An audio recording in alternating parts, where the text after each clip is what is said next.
I am here to talk not only as a woman, I am presenting myself as a strong nationalist, and also I'm proud to say that I'm a representative from the Muslim minority community. I take great pride in inviting me for this occasion to give my perspective on the fully implementation of the 13th Amendment.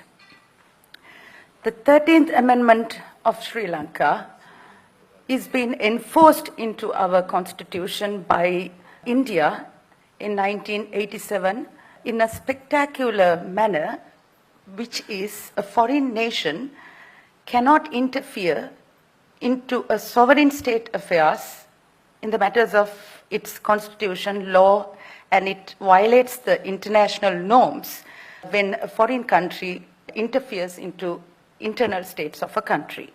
Now, what had happened in Sri Lanka is in 1987, when President Jihan Hameed agreed to sign the Indo-Sri Lanka Pact with former Prime Minister Rajiv Gandhi, even the President Jihan Hameed did not have the mandate to devolve Sri Lanka into provincial councils. He had the mandate only to govern Sri Lanka.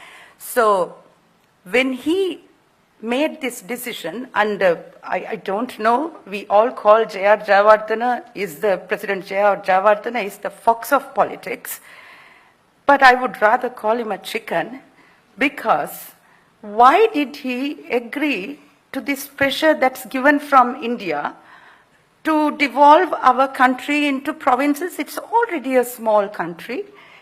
We are all living in peace. We have Tamils, Muslims. And then, okay, for some reason, from the north and east side, the madman Prabhakaran, somehow he wanted to have a separate state for Tamils. I don't know whether he wanted a separate state for himself to rule like a king, or if he wanted a separate state for the people. So he did not understand.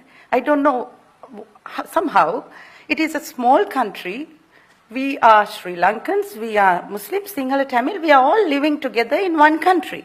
If Prabhakaran wanted a separate state for the people in the north and east, what did he plan to do for the people who was living in the south, the Tamil people?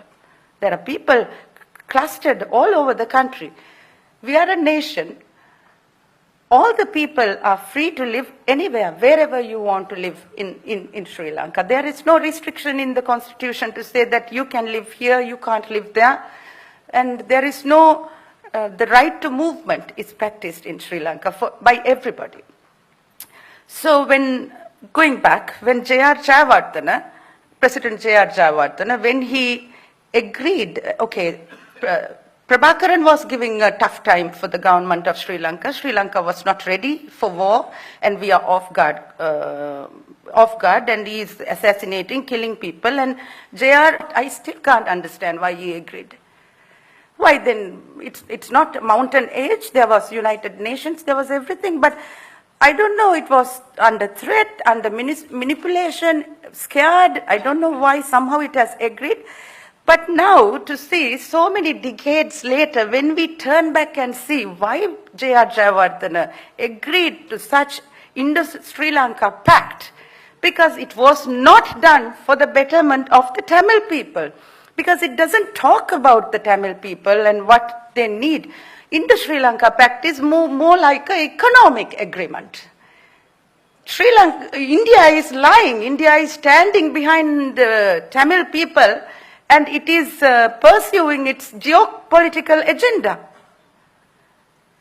So why, I mean, it is very clearly understood, and during the time of when this Provincial Council Act needed to be passed by the Parliament, and it need 2/3 majority, but we remember Jihan Hameed came to power when Sirimahadi Bandaranaike lost election. He also, I think he had 4/6 or 4/5, some majority. It was bigger than 2/3.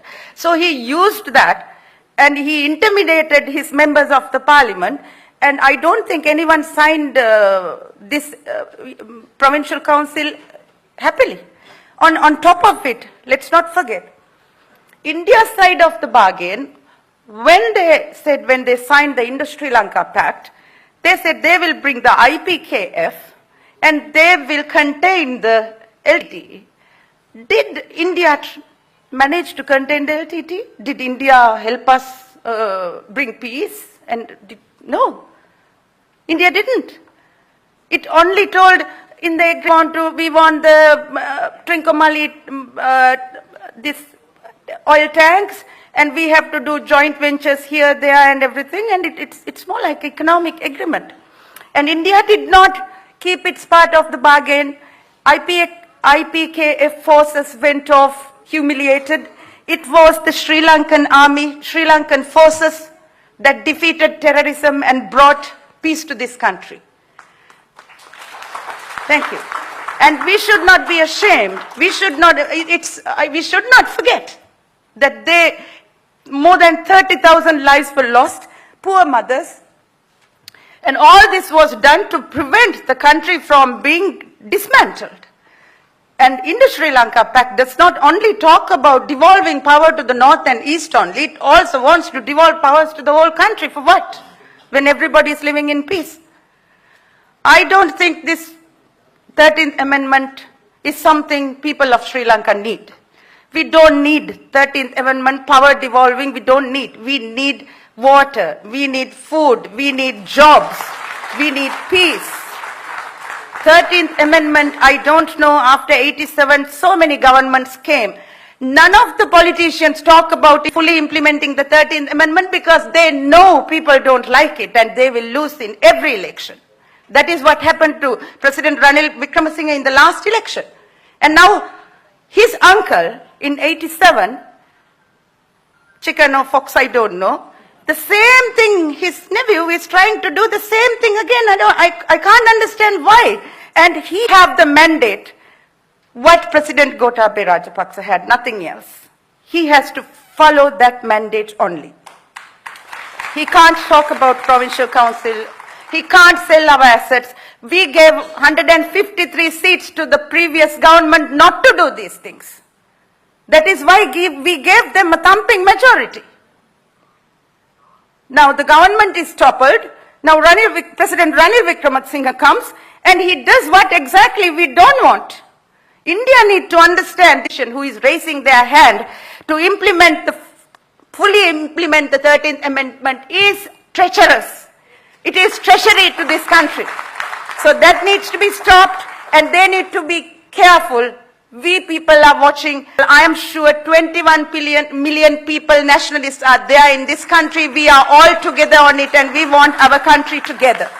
So therefore, this is a warning to all the politicians in Sri Lanka, all parties and everyone.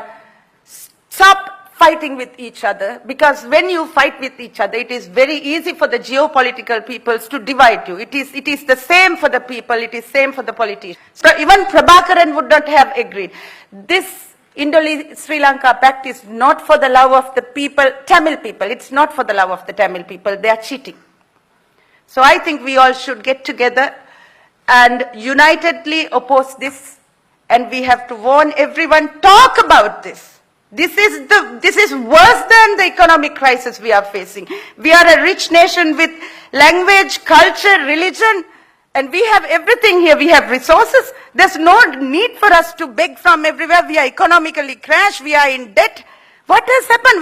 What kind of conspiracy is going on? Something wrong here. I think people of Sri Lanka, because the Buddhist majority is sleeping, people like us have to come out to wake you up.